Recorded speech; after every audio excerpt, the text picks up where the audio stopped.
यदि आपके मन में भी ये सवाल है कि हम अंग्रेजी कैसे सीखें, तो इस वीडियो के माध्यम से आप ये जान जाएंगे कि अंग्रेजी कैसे आपको सीखना है, क्योंकि आज की जो ये स्टोरी है ये इसी के ऊपर है कि हाउ टू लर्न इंग्लिश, यानी कि अंग्रेजी कैसे सीखें। इस वीडियो के माध्यम से आप अंग्रेजी 100% सीख जाएंगे। तो देखिए, इसमें आपको एक एक वर्ड के हिंदी मीनिंग पता चलेगा। सबसे पहले आपको वर्ड दिखेगा और इसके बगल में इसकी हिंदी मीनिंग लिखा हुआ रहेगा, जिससे कि आपको अच्छे से समझ में आए। और वीडियो के अंत में इसमें जितने इंपॉर्टेंट वर्ड्स है ये सारे वर्ड्स को मैं रिवीजन कराऊंगी। साथ में ये भी बताऊंगी कि ये जो वर्ड है ये क्या है, ये एक नाउन है कि वर्ब है। अगर वर्ब है तो इसका सेकेंड फॉर्म, थर्ड फॉर्म क्या होते हैं। इस वीडियो को जब आप शुरू से लेकर अंत तक देखेंगे तो आपको ये भी पता चल जाएगा कि वर्ड्स कितना आवश्यक है। ठीक है, बिना वर्ड्स के ना तो आप इंग्लिश पढ़ पाएंगे, ना लिख पाएंगे, ना ही बोल पाएंगे। तो सारी चीज़ें बहुत ही आवश्यक है यदि आप इंग्लिश सीखना चाहते हैं तो। और आपको एक रास्ता मिल जाएगा कि आपको अंग्रेजी कैसे सीखनी है। तो वीडियो के एंड तक बने रहिएगा। तो चलिए बिना किसी देरी के वीडियो को शुरू करते हैं। रवि वॉज, यानी कि रवि था, अ बॉय एक लड़का, फ्रॉम और स्मॉल टाउन। टाउन का मतलब होता है शहर, जो छोटे शहर होते हैं उसको हम बोलते हैं टाउन। तो एक छोटे से शहर का रवि नाम का एक लड़का था। ही वॉज, वह था, वेरी इंटेलिजेंट। ठीक है, इंटेलिजेंट का मतलब होता है बुद्धिमान, और वेरी इंटेलिजेंट मतलब हो जाएगा बहुत बुद्धिमान। वह बहुत बुद्धिमान था। बट, लेकिन इंग्लिश वॉज, अंग्रेजी थी, हीज वीकनेस, उसकी कमजोरी। लेकिन इंग्लिश उसकी कमजोरी थी। वेन एबल, जब कभी, ईट वॉज, समय, उसे समय मिलता, टू स्पीक, बोलने की, इंग्लिश यानी कि अंग्रेजी, अंग्रेजी बोलने का जब भी समय आता, इन स्कूल, यानी कि स्कूल में, ईट वुड गेट नर्वस। नर्वस मतलब होता है घबरा जाना। ठीक है, तो इसका मतलब हो जाएगा ही वुड गेट नर्वस का मतलब हो जाएगा कि वो घबरा जाता था। ठीक है, वो घबरा जाता जब भी उसे इंग्लिश बोलने का समय आता। मेनी ऑफ हिज क्लासमेट्स, यानी कि उसके कई सहपाठियों, देखिए क्लासमेट का मतलब होता है सहपाठी, यहाँ पे एस लगा है तो सहपाठियों हो जाएगा। ठीक है, मेनी मतलब है कई, तो उसके कई सहपाठियों, स्पोक मतलब बोलते थे, स्पीक का सेकेंड फॉर्म है फ्लुएंट इंग्लिश, यानी कि धारा प्रवाह। फ्लुएंट का मतलब है धारा प्रवाह, बिना रुके। उसके ऐसे कई सहपाठी थे जो कि धारा प्रवाह फ्लुएंट इंग्लिश बोलते थे, धारा प्रवाह अंग्रेजी बोलते थे। बट, लेकिन ही स्ट्रगल, ही आया है यहाँ पे रवि के लिए, जो रवि ही स्ट्रगल कर रहा था। स्ट्रगल का हिंदी में मतलब होता है संघर्ष करना, दिक्कत आना। तो यहाँ पे उसका सेकेंड फॉर्म है। ठीक है, स्ट्रगल यानी कि पास्ट इंडेफिनिट टेंस का सेंटेंस है। इसका मतलब हो जाएगा कि उसे स्ट्रगल, उसे दिक्कत आती थी। ठीक है, to from even a single sentence, यानी कि सिंगल मतलब कि एक वाक्य बोलने में भी उसे दिक्कत आती थी। ठीक है, एक भी वाक्य बोलने में उसे दिक्कत आती थी। करेक्टली, यानी कि सही ढंग से। ठीक है, करेक्टली का मतलब है सही ढंग से, एक भी वाक्य बोलने में उसे दिक्कत आती थी। यहाँ पे देखिए टू के बाद आपको स्पीक कर लेना है, यहाँ पे मिसिंग हो गया है। ठीक है, टू स्पीक कर लेना है। ठीक है, to speak from even a single sentence. One day, एक दिन, हीज टीचर, यानी कि उसके शिक्षक, हीज आया है यहाँ पे रवि के लिए कि रवि के शिक्षक, उनका नाम था मिस्टर शर्मा। ठीक है, शेर यानी कि रवि के शिक्षक ने कहा, मिस्टर शर्मा ने कहा, इन क्लास यानी कि क्लास में कहा कि if you want to learn, कि अगर तुम सीखना चाहते हो, अ लैंग्वेज, लैंग्वेज का हिंदी में मतलब होता है भाषा। ठीक है, कि अगर तुम एक भाषा सीखना चाहते हो, मेक इट, तो इसे बना लो। ठीक है, मेक का मतलब होता है बनाना, ईट मतलब भाषा के लिए यहाँ पे ईट आया है। ठीक है, कि भाषा को बना लो। ठीक है, तो इसे बना लो क्या, अ पार्ट, एक हिस्सा, एक हिस्सा बना लो। पार्ट का मतलब है हिस्सा, ऑफ योर डेली लाइफ, यानी कि अपने दैनिक जीवन का। डेली लाइफ का मतलब होता है दैनिक जीवन, ऑफ योर यानी कि अपने। ठीक है, और ऑफ का मतलब है का, अपने दैनिक जीवन का इसे क्या बना लो, एक हिस्सा बना लो, अगर तुम आप कोई भी लैंग्वेज सीखना चाहते हो तो। दिस थॉट, दिस मतलब यह, थॉट का मतलब होता है विचार, यह विचार स्टेट। ठीक है, स्टे का मतलब होता है ठहरना, बने रहना। तो यहाँ पे इसका मतलब होगा बने रहना, कि यह विचार बना रहा विद रवि। विद रवि का मतलब है कि रवि के मन में या फिर रवि के साथ बोल सकते हैं। तो रवि के मन में यह जो विचार है बना रहा, जो कुछ भी मिस्टर शर्मा यानी कि उसके शिक्षक ने कहा। क्या कहा था उसके शिक्षक ने, कि किसी भी लैंग्वेज को यदि आप सीखना चाहते हैं तो उसे आप अपने दैनिक जीवन का हिस्सा बना लें। तो यह विचार जो है उसके मन में बना रहा, रवि के मन में। ही डिसाइडेड, और उसने तय कर लिया। डिसाइड का मतलब होता है तय कर लेना, फैसला करना, ठीक है। उसका सेकेंड फॉर्म है, उसने तय कर लिया या फिर तय किया। दैट कि ही वुड लर्न, कि उसे सीखना होगा, ठीक है, उसे सीखेगा, मैंने कि वह सीखेगा a little English. A little का मतलब है थोड़ी थोड़ी अंग्रेजी, एवरी डे मतलब कि हर रोज, ठीक है। उसने ऐसा तय किया कि वह हर दिन थोड़ी थोड़ी अंग्रेजी सीखेगा। सिंपल वेज यानी कि आसान तरीका, ठीक है। सिंपल वेज का मतलब है कि आसान तरीका, टू लर्न यानी कि सीखने का। फर्स्ट, अब देखते हैं, उसने तय कर लिया कि हर रोज उसे थोड़ी थोड़ी इंग्लिश सीखनी है। अब सीखने का आसान तरीका क्या है, देखिए फर्स्ट यानी कि पहले उसने क्या किया। रवि स्टार्टेड, रवि ने शुरू कर दिया। अब देखिए यहाँ से अब रवि इंग्लिश सीखना शुरू किया है। अब यहाँ पे आपको ध्यान देना है, आपको भी ऐसे ही सीखना है। उसने पहले क्या किया, स्टार्टेड यानी कि शुरू किया, ठीक है, शुरू कर दिया। मेमोराइज, मेमोराइज मतलब होता है याद करना, उसका आईएनजी फॉर्म है मेमोराइजिंग, यानी कि याद करना, उसे शुरू कर दिया। 10 न्यू इंग्लिश वर्ड्स, यानी कि 10 नए इंग्लिश के शब्द को, 10 नए अंग्रेजी के शब्द को उसने याद करना शुरू कर दिया। डेली यानी कि रोज, उसने रोज 10 नए वर्ड सीखना शुरू कर दिया। देन फिर ही स्टूड, वह खड़ा हुआ, ठीक है। स्टैंड का मतलब क्या होता है, खड़ा होना, उसी का यहाँ पे सेकेंड फॉर्म है, यानी कि स्टूड यानी खड़ा हुआ। आगे देखते हैं। In front of, in front of एक प्रीपोजिशन होता है, इसका मतलब होता है कि सामने। दो मिरर यानी कि मिरर के, फिर वह मिरर के सामने खड़ा हुआ। एंड प्रैक्टिस्ड, ठीक है। प्रैक्टिस का क्या मतलब होता है, अभ्यास करना, उसी का सेकेंड फॉर्म है प्रैक्टिस्ड, मतलब अभ्यास करता था। स्पीकिंग यानी कि बोलने का, और वह बोलने का अभ्यास करता था शीशे के सामने खड़े होकर। स्मॉल सेंटेंसेस यानी कि छोटे छोटे वाक्य, वो छोटे छोटे वाक्य बोलने का प्रयास करता था मिरर के सामने खड़े होकर।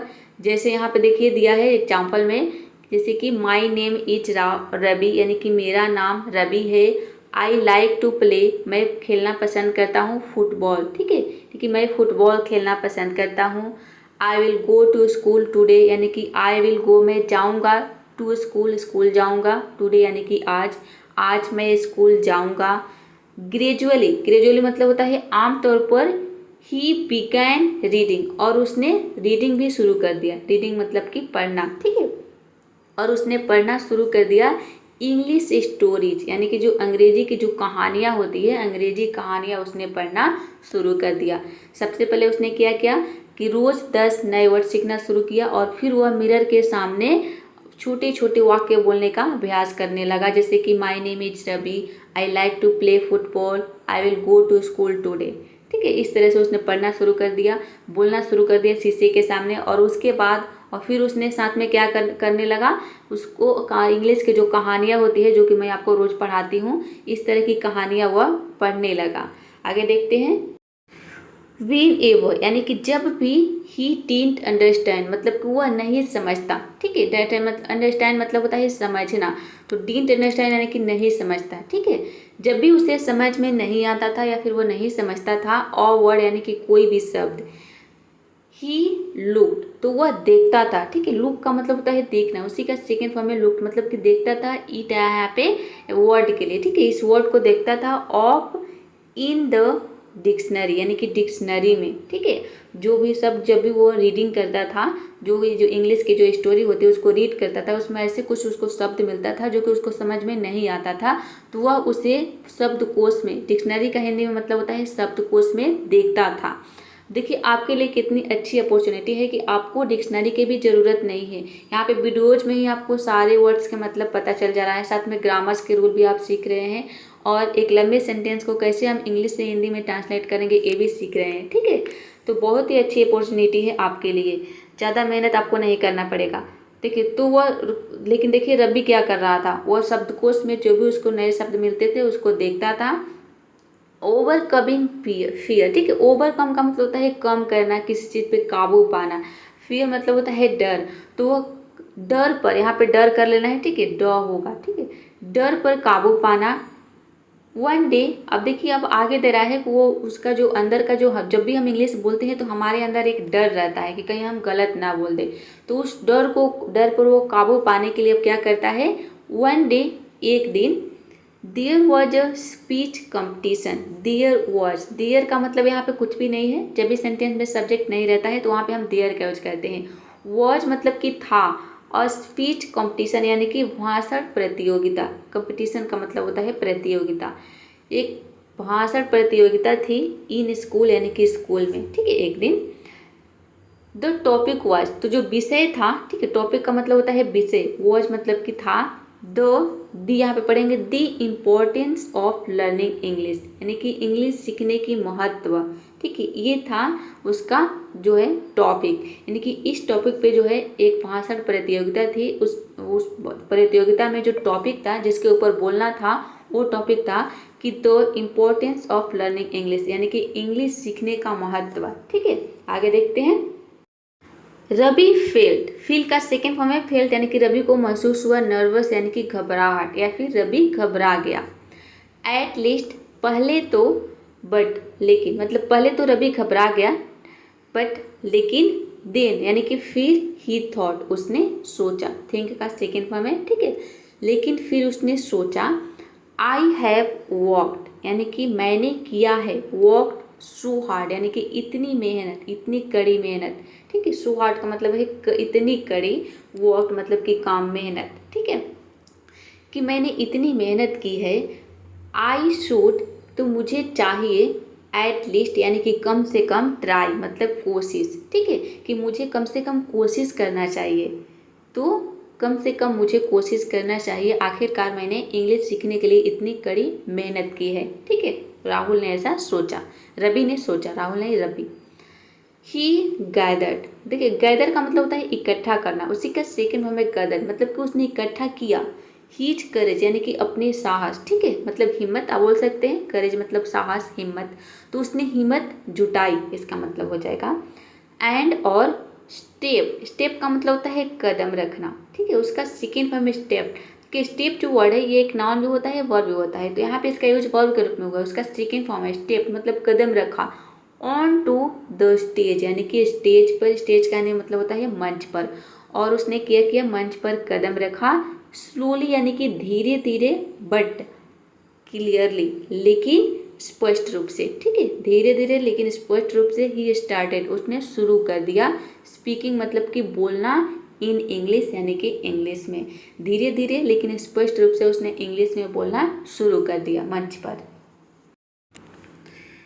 English is an important, English है महत्वपूर्ण, लैंग्वेज मतलब भाषा, एन का मतलब है एक, ठीक है, कि अंग्रेजी एक महत्वपूर्ण भाषा है। इट हेल्प्स, यह मदद करता है, अस यानी कि हमारी, ठीक है, यह हमारी मदद करती है। कम्युनिकेट, कम्युनिकेट का मतलब होता है बातचीत करना, ठीक है, तो बातचीत करने में जो इंग्लिश से हमारी मदद करता है। विद द वर्ल्ड यानी कि दुनिया से, ठीक है, दुनिया से बातचीत करने में ये हमारी मदद करती है, कौन, इंग्लिश। दी एंटायर हॉल यानी कि पूरा हॉल, एंटायर का मतलब है संपूर्ण, पूरा, पूरा hall burst into applause, applause मतलब होता है तालियां बजाना, ठीक है, तालियां या फिर वाहवाही आप बोल सकते हैं। और ब्रस्ट का मतलब होता है गूंज उठना, ठीक है, तो उसका यहाँ पे सेकेंड मुझे बर्स्ट जो वर्ड है ये, इसका सेकेंड फॉर्म, थर्ड फॉर्म और फर्स्ट फॉर्म, मतलब तीनों फॉर्म इसका सेम होता है, ठीक है, बर्स्ट। तो यहाँ पे जो बर्स्ट आया है इसे सेकेंड फॉर्म के रूप में आया है, ठीक है, कि जो पूरा हॉल था वह तालियों से गूंज उठा, ठीक है, तालियों से, तालियों कर लेना है, अपलॉज मतलब कि तालियां से गूंज उठा। रवि ने जब मंच पर भाषण दिया, क्या दिया कि अंग्रेजी एक क्या है, महत्वपूर्ण भाषा है, English is an important language, it helps, क्योंकि जो बोलने की जो टॉपिक थी वो यही था कि वो the importance of English, English की महत्व क्या है, ठीक है, तो उसने बोला कि English is an important language, English एक महत्वपूर्ण भाषा है जो कि हमारी मदद करता है दुनिया से बातचीत करने में। उसने ऐसा बोला तो पूरा हॉल तालियों से गूंज उठा। हिज टीचर्स, उसके जो शिक्षक थे, शिक्षकों ने, एंड फ्रेंड्स और उसके दोस्तों को, वर प्राउड यानी कि गर्व महसूस हुआ, ठीक है, गर्व था, ठीक है, उसके दोस्तों और शिक्षकों को गर्व था। ऑफ हिज कॉन्फिडेंस यानी कि उसके आत्मविश्वास पर, कॉन्फिडेंस का मतलब होता है आत्मविश्वास, उसके आत्मविश्वास पर उसके शिक्षकों और दोस्तों को गर्व था। द जर्नी नेवर, यानी कि जर्नी का मतलब होता है यात्रा, नेवर मतलब कभी नहीं, एंड मतलब कि अंत, ठीक है। एंड्स का मतलब है खत्म होना है, एंड जैसे हम बोलते हैं ना, आपने पिक्चर में देखा होगा अंत में लिखता है दी एंड, मतलब कि खत्म। तो यहाँ पे जो एंड आया है ये वर्ब के रूप में आया है, ठीक है। मतलब एंड्स यानी खत्म नहीं होता, इसका मतलब हो जाएगा, ठीक है। खत्म होना भी होता है, एंड का मतलब खत्म होना। तो नाउ मतलब अब, ठीक है, कि अब जो यात्रा है वो कभी खत्म नहीं होने वाला है, कभी खत्म नहीं होता है। अब आगे देखते हैं। रवि प्रैक्टिसेस को पढ़ेंगे, एस लगा है, मतलब कि रवि अभ्यास करता है। इंग्लिश अंग्रेजी एवरी डे मतलब कि हर रोज़, ठीक है। वो हर रोज़ इंग्लिश की अभ्यास करता है। रवि प्रतिदिन अंग्रेजी की अभ्यास करता है। ही वॉचेज, और वह मूवी वह देखता है, ठीक है। वॉच का आईएनजी फॉर्मूला एस लगा है, मतलब कि ये सिंपल प्रेजेंट इंडेफिनिट टेंस का सेंटेंस है, ठीक है, सिंपल प्रेजेंट का। तो और वह मूवीज मतलब कि मूवी इन इंग्लिश, यानी को अब इंग्लिश में अंग्रेजी में मूवी देखता है। और क्या करता है, देखता है, देखा है नहीं करना है आपको, यहाँ पर देखता है हो जाएगा, ठीक है। टॉक्स, और वो बात करता है इन हीज फ्रेंड्स अपने दोस्तों से, ठीक है। अपने दोस्तों से वह बात करता है इंग्लिश में या फिर अंग्रेजी में। एंड और नो लॉन्गर का मतलब होता है अब और नहीं या फिर अब नहीं। फियर्स यानी कि डरता है, ठीक है। फिर ये भी प्रेजेंट इंडेफिनिट टेंस का सेंटेंस है, फियर्स एस लगा है, मतलब कि वह अब नहीं डरता है। मेकिंग मिस्टेक्स यानी कि गलतियां करने से, अब वह गलतियां करने से नहीं डरता है। द रियल सीक्रेट, ठीक है। रियल मतलब होता है वास्तविक, असली। सीक्रेट यानी कि रहस्य, ठीक है, सीक्रेट। टू लर्निंग यानी कि सीखने का, ईज मतलब कि है। सीखने का असली रहस्य है प्रैक्टिस मतलब अभ्यास। पेशेंस यानी कि धैर्य। एंड कॉन्फिडेंस मतलब कि आत्मविश्वास, ठीक है।